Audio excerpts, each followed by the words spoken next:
बहुत सारे बच्चों का ना ये आ रहा है कि सर टैक्स का इस बार पेपर कैसा आने वाला है, क्योंकि ना सिक्योरिटी लॉ के पेपर के सीएमएसएल के मिक्स रिव्यूज़ थे बच्चों के।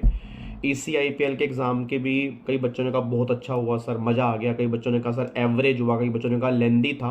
तो बच्चों के मन में डर है सर टैक्स का एग्ज़ाम कैसे आएगा। देखो पहली बात ये मान के चलो कि आपको मैंने पहले भी बोला, हमें मुश्किल के लिए प्रिपेयर होके चले हैं और हमने मुश्किल लेवल की ही तैयारी की है।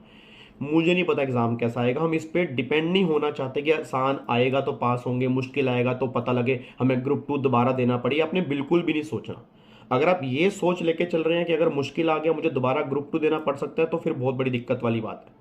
आप ये मान के चलो कि जो हमने किया वो अपना बेस्ट किए, और जो हम पेपर में करके आएंगे वो अपना बेस्ट करके आएंगे। उसके बाद ऊपर वाले के हाथ में, हमारे हाथ में सिर्फ कर्म करना है। तो आने वाले जो टाइम हमारे पास टैक्स के पेपर की तैयारी करने का है ना, उसमें पूरी जान झोंक दो बस, क्योंकि ग्रुप 2 का ये लास्ट पेपर है। मैं बता रहा हूँ आपके पहले 2 पेपर कैसे गए हैं उसको एक बार छोड़ के इस पेपर पे अगर पूरा फोकस कर दोगे तो कोई बड़ी बात है, आपका ग्रुप 2 इस पर निकल जाए। आप बाद में याद करोगे यार गाबा सर ने बिल्कुल सही कहा था।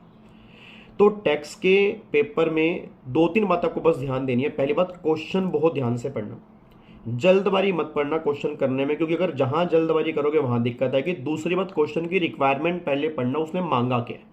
क्योंकि होता क्या, कई बार वो ग्रोस सैलरी मांगता है, हम टैक्सेबल सैलरी निकाल के आ रहे हैं। वो ग्रोस टोटल इनकम मांग रहे हैं, हम टोटल इनकम निकाल के आ रहे हैं। वो नेट एनुअल वैल्यू मांग रहा है, हम इनकम फ्रॉम हाउस प्रॉपर्टी निकाल के आ रहे हैं। तो पहले एक बार रिक्वायरमेंट पढ़ना कि वो रिक्वायरमेंट क्या है। दूसरी बात, वो किस स्कीम से डिमांड कर रहा है।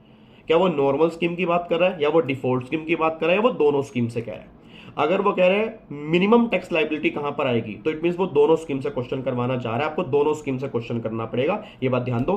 पहले डिफॉल्ट स्कीम से कर लेना, फिर डिफॉल्ट को न्यू में कन्वर्ट कर लेना, तो इजी आपके लिए हो जाएगा। बस ये पर ध्यान दो।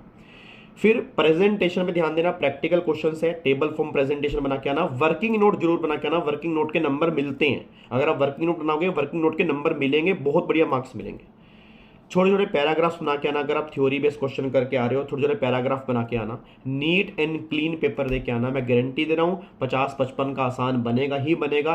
ऐसा आज तक इतिहास में कभी नहीं हुआ कि मुश्किल से मुश्किल पेपर बनाओ बट 50 नंबर का आसान ना बनाओ। तो मैं वो 50 नंबर ढूंढने हैं टैक्स में।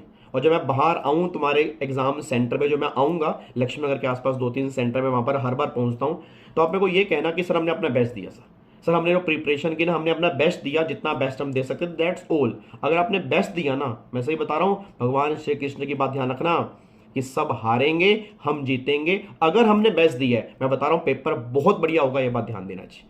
ठीक है जी, चलो थैंक यू सो मच। बस आप लग जाओ प्रिपरेशन के लिए, बहुत बढ़िया एग्जाम तुम्हारा होने वाला है। जय हिंद, गॉड ब्लेस यू।